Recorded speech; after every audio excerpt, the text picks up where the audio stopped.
Again, when I have just econ students in here, and I can impose my will, I tell them that it's time for them to use an expression from the professional sports players. It's time for them to man up and learn how to use R.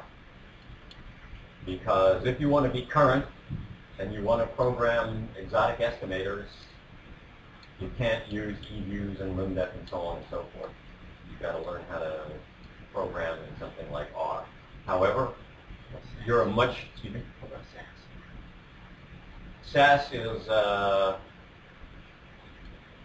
you'll get through 615 or whatever, 8009 in SAS just fine. But when it comes time to write a dissertation, SAS is history.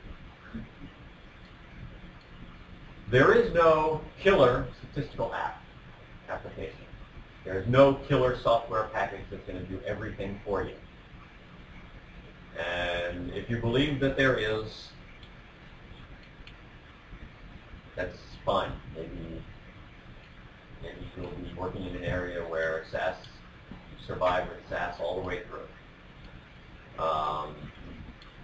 If you talk openly and honestly with the faculty in the more quantitative departments, econ, finance, statistics, they will tell you that they don't use just a package.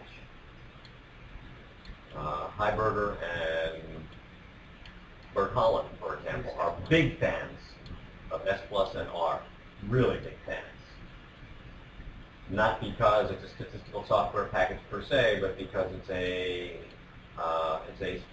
statistical programming language that allows them to create their own estimation routines for whatever exotica they want. Admittedly, I've been here for a long time. When I first came here, I did everything in Fortran. That's how long ago I came here. So I came here programming everything in Fortran. Along the way, I learned QBasic and Visual Basic. I did some programming in Java. I did some programming in C++. No, I never played around with C++. I never got. That was at that point. It was too late in my career to spend time doing that. So when I wrote my dissertation, I didn't use a statistical software package. I wrote what I needed in Fortran. Once I got here in the very early stages of my career, depending on what I was doing, I had to use SAS or SPSS.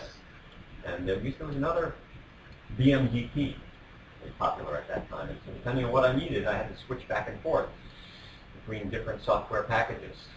So at this time, at one time or another, I would use LIMDEP, TSP, R, MathCAD,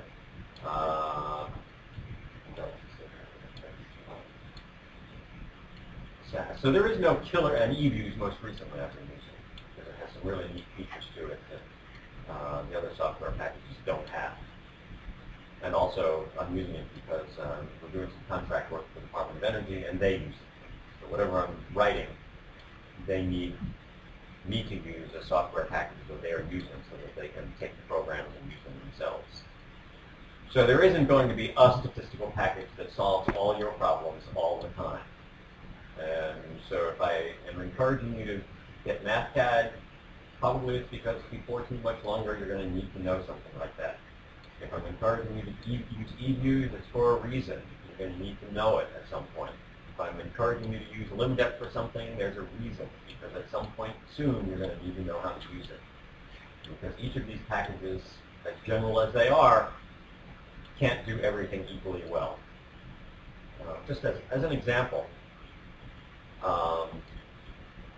Bill Green wrote LIMDEP, and he now has a little company with programmers in it that keep it up to date, and they're always reading the current periodicals and making sure that they stay pretty current. And so he can do, in LIMDEP, you can do something called quantile regression. You can fit empirical density functions to random variables. But the options and the flexibility is very limited. But if you go to R, the people who are working on the frontiers of quantile regression have written the software especially to do that. Tremendous flexibility, enormous power, way beyond anything that you would find in any other statistical software package. But if you can't use R, can't do it. So, I don't, at this point, I can't impose my will on you. There will be empirical homework, and you will be able to do the empirical homework in here in SAS. But to be realistic, if you're going anywhere with your graduate program, you're going to need to learn some other software packages along the way. And it's better to do it while you're in school than try to do it on the job. That's pretty hard because there are so many demands on your time.